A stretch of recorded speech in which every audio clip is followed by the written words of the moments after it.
Welcome to public quote news. 10 ఏళ్ల తర్వాత తెలంగాణలో అధికారంలోకి వచ్చిన కాంగ్రెస్ లోక్సభ ఎన్నికల వేళ పాలమూరుపై కన్నేసింది. ఇక్కడి నుంచి బలమైన అభ్యర్థిని బరిలో దించింది.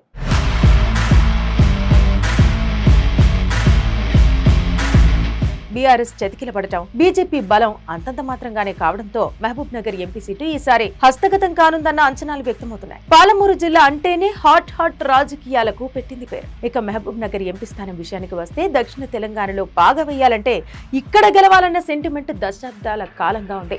అందుకే ప్రధాన పార్టీలు మహబూబ్ నగర్ లోక్సభ స్థానంపై ప్రత్యేక దృష్టి సారిస్తాయి. మొదటి నుంచి కాంగ్రెస్ కు మహబూబ్ నగర్ లోక్సభ స్థానం కంచుకోటగా ఉంది. హస్తం పార్టీ ఇక్కడ నుంచి ఏకంగా 10 సార్లు గెలిచింది. బీఆర్ఎస్ 3 సార్లు, బీజేపీ ఒక్కసారి, ఇతరులు 3 సార్లు గెలిచారు. రెడ్డి, వెలమ సామాజిక వర్గాలదే ఇక్కడ హవా. ఇటీవల జరిగిన తెలంగాణ అసెంబ్లీ ఎన్నికల్లో ఈ పార్లమెంటు సెగ్మెంట్ పరిధిలోని 7 శాసనసభ స్థానాలను క్లీన్ స్వీప్ చేసింది. ఇప్పుడు ఈ ఎంపీ స్థానాన్ని దక్కించుకునేందుకు పావులు కదుపుతోంది.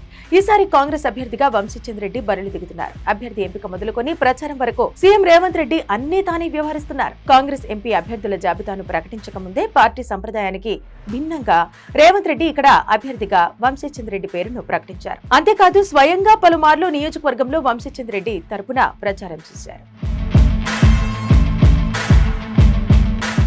మహబూబ్ నగర్ లోక్సభ నియోజకవర్గం పరిధిలో కొడంగల్, నారాయణపేట, మహబూబ్ నగర్, జడ్చర్ల, దేవరకద్ర, మక్తల్, షాద్ నగర్ అసెంబ్లీ స్థానాలున్నాయి.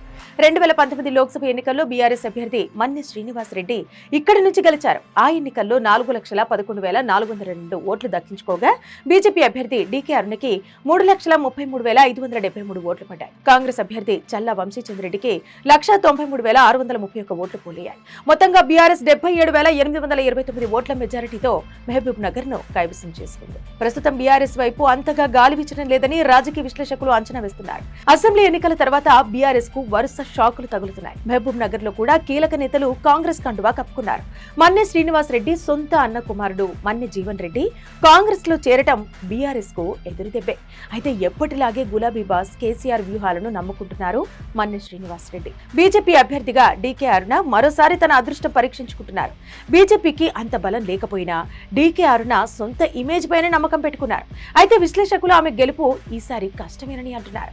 మహబూబ్ నగర్ ఎంపీ స్థానాన్ని గెలిచి కాంగ్రెస్ పార్టీకి దాదాపు 20 ఏళ్లు కావస్తోంది. చివరిసారిగా 2004లో కాంగ్రెస్ మహబూబ్ నగర్ లో విజయం సాధించింది. ఇప్పుడు నియోజకవర్గంలో బలంగా ఉండటం ఆ పార్టీకి ప్లస్ పాయింట్. గత ఎన్నికల్లో ఓడిన వంశీచంద్ర రెడ్డి జనం మధ్యలో ఉంటూ వస్తున్నారు. దాంతో ఓటర్లు సైతం కాంగ్రెస్ వైపే మొగ్గు చూపుతున్నారన్నది స్పష్టమవుతోంది.